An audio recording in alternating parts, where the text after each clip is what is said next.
Terima kasih. Sebelumnya saya ucapkan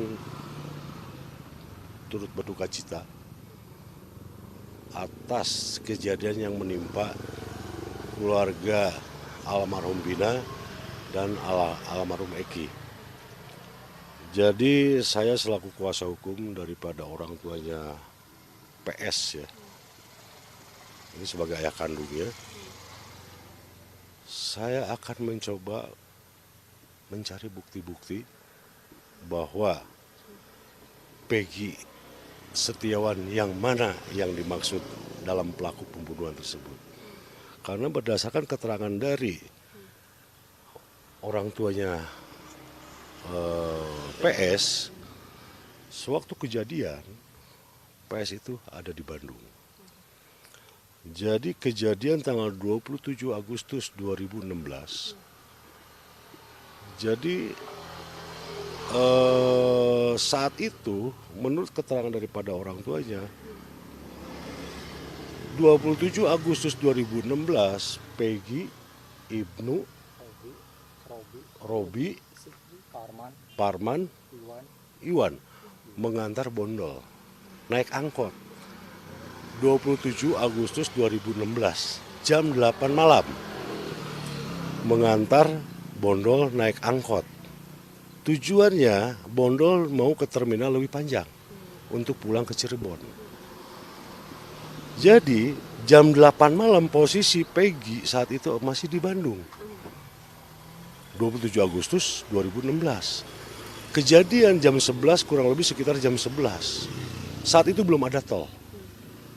Apakah mungkin dalam waktu yang secepat itu bisa sampai mendahului daripada Bondol?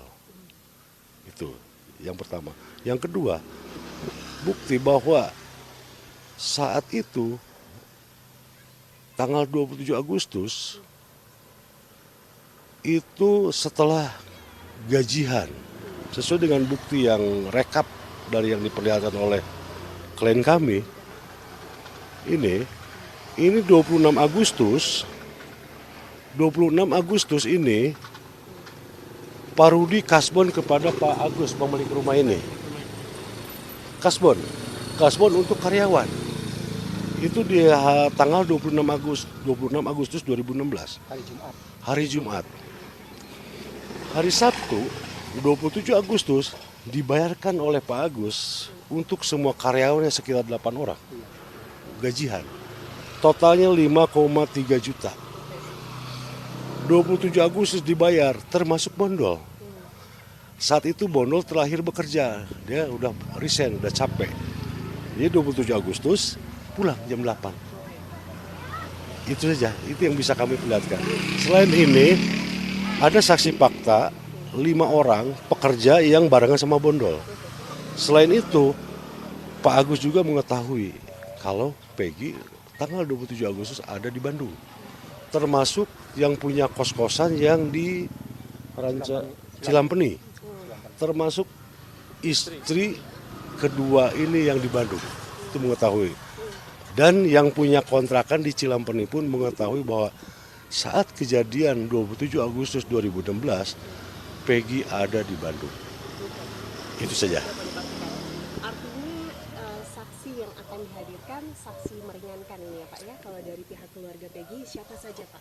Insya Allah dari pihak keluarga Peggy, karena itu akan menghadirkan saksi-saksi, diantaranya teman-teman pegawainya Peggy.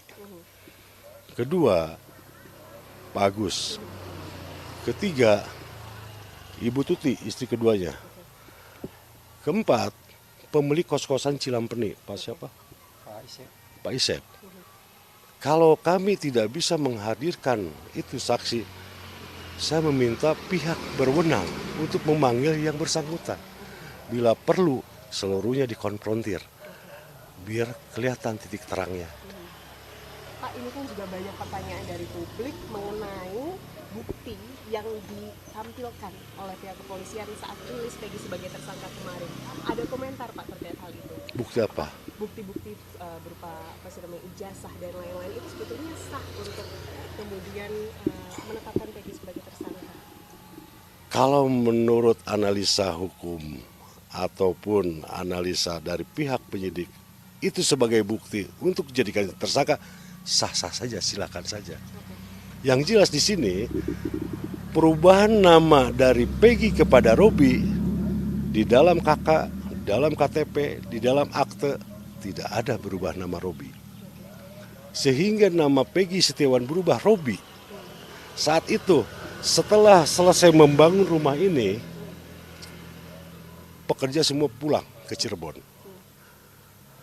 Yang tinggal hanya Peggy dan Robi. Itu adik kandung, adik kakak. Ini anak kandungnya Pak Rudi. Kontrak di Cilampeni. Kebetulan yang punya kontrakan itu sudah tua. Namanya siapa? Pak Haji Ayat, almarhum sekarang. Pak Haji Ayat itu dekat dengan Robi. Setelah ngontrak 2 minggu, Robi pulang ke Cirebon. Peggy tinggal di kontrakan masih. Orang tua ini melihat Peggy seolah Robi, akhirnya dipanggil Robi.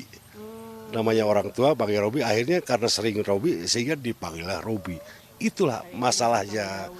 Ya itu bukan nama gaul, tapi nama orang tua itu. Yang punya kos-kosan, nama panggilan. Karena melihat Peggy sama kayak Robi, ya jadi itu adik kandung, adik kakak. Itu yang sebenarnya. Tadi menarik juga Pak, bahwa kuasa hukum ini tidak mempermasalahkan proses penyidikan polisi. Tidak, silakan. Masalah penyidikan, silakan. Itu kewenangan daripada penyidik. Kita hanya mencoba mencari bukti-bukti dan menggali dari klien kami. Justru kita bantu.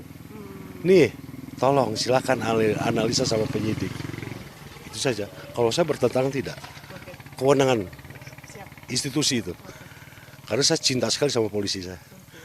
Ya, itu saja.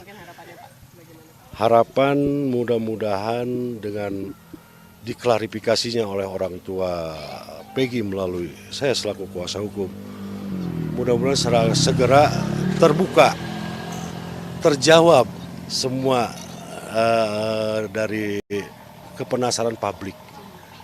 Dan kalau memang terjadi obstruction of justice terhadap klien kami atau keluarganya, silakan.